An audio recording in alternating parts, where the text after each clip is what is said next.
Hi friends, welcome to my channel. Friends, ಇದನ್ನು ನಾವು hotel ಸ್ಟೈಲಲ್ಲಿ ಕೆಂಪು ಚಟ್ನಿ ಮಾಡೋದು ನೋಡೋಣ. ನೋಡಿ, ಕೆಂಪು ಚಟ್ನಿ ಎಷ್ಟು ಚೆನ್ನಾಗಿದೆ, ತುಂಬ ಟೇಸ್ಟಿಯಾಗಿರುತ್ತೆ. ಇದು ಸೇಮ್ ಹೋಟೆಲಲ್ಲಿ ಹೇಗೆ ಮಾಡ್ತಾರೆ ಅದೇ ರೀತಿ ಬರುತ್ತೆ.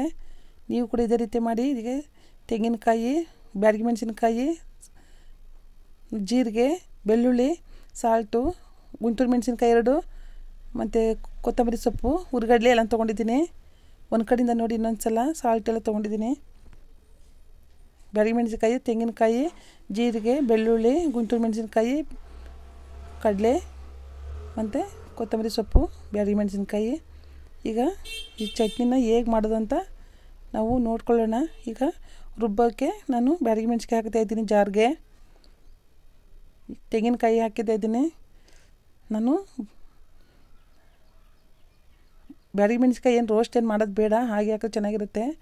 ಕೊತ್ತಂಬರಿ ಸೊಪ್ಪು ಮತ್ತು ಗುಂಟೂರು ಮೆಣಸಿನಕಾಯಿ ಒಂದು 2-3 ಹಾಕಿದ್ದೀನಿ ಖಾರಕ್ಕೆ. ಮೆಜರ್ಮೆಂಟು ನಾನು 4-5 ಜನಕ್ಕೆ. ಬೆಳ್ಳುಳ್ಳಿ ಮತ್ತು ಜೀರಿಗೆ, ಹುರಿಗಡಲೆನ ನಾನು ಸ್ವಲ್ಪ ರೋಸ್ಟ್ ಮಾಡಿಟ್ಟಿದ್ದೀನಿ, ಹಾಗಾಗಿ ಮೊದಲೇ ಮಾಡಿಟ್ಟಿದ್ದೆ, ಹಾಗಾಗಿ ಅದನ್ನು ಕೂಡ ಸೇರಿಸ್ತಾಯಿದ್ದೀನಿ. ಇವಾಗ ನೋಡಿ ಸ್ವಲ್ಪ ನೀರು ಹಾಕೊಳ್ಳೋಣ. ಇದೇ ರೀತಿ ನನ್ನ ಚಾನಲ್ಗೆ ಸಪೋರ್ಟ್ ಮಾಡಿ. ನನ್ನ ಎಲ್ಲ ವೀಡಿಯೋಗಳನ್ನು ನೋಡಿ ಲೈಕ್ ಮಾಡಿ, ಶೇರ್ ಮಾಡಿ. ನೋಡಿ ಎಷ್ಟು ಚೆನ್ನಾಗಿದೆ, ಸೂಪರಾಗಿದೆ, ಒಳ್ಳೆ ಚೆನ್ನಾಗಿದೆ.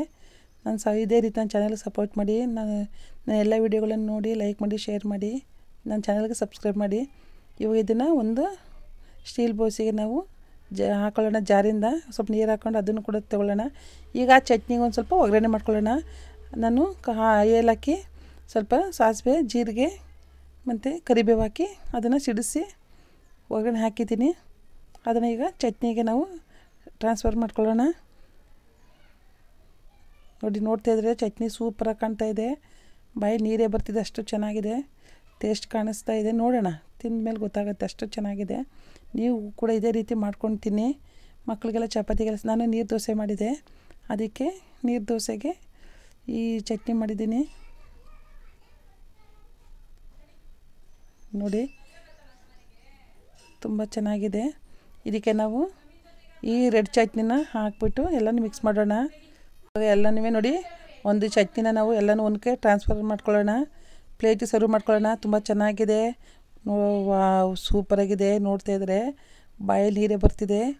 ಇದೇ ರೀತಿ ನೀವು ಕೂಡ ಮಾಡಿ ಮಕ್ಕಳಿಗೆ ಸ್ಕೂಲ್ಗೆ ಲಂಚ್ ಬಾಕ್ಸ್ಗೆಲ್ಲ ಮಾಡಿಕೊಡಿ. ವಯಸ್ಸಾದವರೆಲ್ಲ ತಿನ್ಬೋದು ಸಾಫ್ಟಾಗಿ. ದೋಸೆನೂ ಚೆನ್ನಾಗಿರುತ್ತೆ. ನೋಡಿ, ಕೆಂಪು ಚಟ್ನಿ ಸೇಮ್ ಹೋಟೆಲ್ ಸ್ಟೈಲಲ್ಲೇ ಇದೆ. ಇದು ನಾವು ಬೇಕಾದ್ರೆ ಫ್ರಿಜ್ಜಲ್ಲಿ ಇಟ್ಟು ನಾವು ಒಂದು 2-3-4 ದಿನ ನಾವು ಇಡ್ಬೋದು ಆರಾಮಾಗಿ. 3-4 ದಿನ ಇಟ್ಟು ಕೂಡ ನಾವು ಅದನ್ನು ಮತ್ತೆ ಯೂಸ್ ಮಾಡ್ಬೋದು. ಇದೇ ರೀತಿ ನೀವು ಕೂಡ ಮನೇಲಿ ಮಾಡ್ಕೊತೀನಿ. ನನ್ನ ಚಾನಲ್ ಸಪೋರ್ಟ್ ಮಾಡಿ. Thank you friends, thank you very much.